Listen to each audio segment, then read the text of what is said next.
Vision ব্র্যান্ডের একবারে নতুন একটা টিভি নাকি ভাই বাংলাদেশের বাজারে চলে আসছে? হ্যাঁ, ভিশন ব্র্যান্ডের মধ্যে নতুন টিভি চলে আসছে কাস্টমারদের জন্য, যার মডেল নাম্বার হলো 32Z30। আচ্ছা, মানে এটা হলো আপনার অ্যান্ড্রয়েড ভার্সন 14 এবং এই যে গুগল লাইসেন্স নাম্বার সহ সবকিছু দেওয়া একবারে থাকবে। Certified TV. 2 বছরের প্যানেল পার্টস গ্যারান্টি, 64 জেলায় বাসা হোম সার্ভিস থাকতেছে।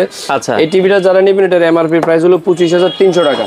এই মুহূর্তে ডিসেম্বর মাস উপলক্ষে প্রাইস নিচ্ছে মাত্র 18,500 টাকা। 18,500 টাকায়, তাও আবার কিন্তু 500 টাকা, তাও আবার নতুন মডেলের Z Android version 14। Android version 14। আচ্ছা, আর কি কি আছে? ভিশনের মধ্যে কিউএলইডি, ভিশন কিউএলইডি 32Q10s। আচ্ছা আচ্ছা আচ্ছা, এটাও কিন্তু গুগল সার্টিফাইড করে। এটা হলো 3 বছরের প্যানেল পার্টস গ্যারান্টি, 64 জেলায় বাসায় হোম সার্ভিস। এটার প্রাইস নিচ্ছে মাত্র 20,500 টাকা। আচ্ছা, হোম সার্ভিস এগুলো কি বাসায় যে সার্ভিস দিবে? বাসায় হোম সার্ভিস 64 জেলার মধ্যে। আচ্ছা আচ্ছা, তারপরে যারা চাচ্ছেন ভিশনের মধ্যে আরেকটু গ্যারান্টি ওয়ারেন্টি বেশি, এটা হলো 4 বছরের প্যানেল পার্টস গ্যারান্টি, আপনার 32 ইঞ্চি E50s, 4 বছরের গ্যারান্টি। 4 বছরের গ্যারান্টি। এটার প্রাইস হলো 29,500 টাকা। এই ডিসেম্বর মাস উপলক্ষে টিভিটার প্রাইস নিচ্ছে আমরা মাত্র 21,500 টাকা। এবং প্রতিটা টিভির সাথেই কিন্তু আপনি একটা লটারির টোকেন পেয়ে যাবেন, যার প্রথম পুরস্কার থাকতেছে কিন্তু মোটরসাইকেল। মানে টিভি কিনে বাইক জেতার সুযোগ। টিভি কিনে বাইক জেতার সুযোগ। আমাদের লোকেশন হলো গুলিস্তান কাপ্তান বাজার কমপ্লেক্স, ভবন নং 2, দ্বিতীয় তলায় 11 নম্বর দোকান, ব্রাদার্স ইলেকট্রনিক্স।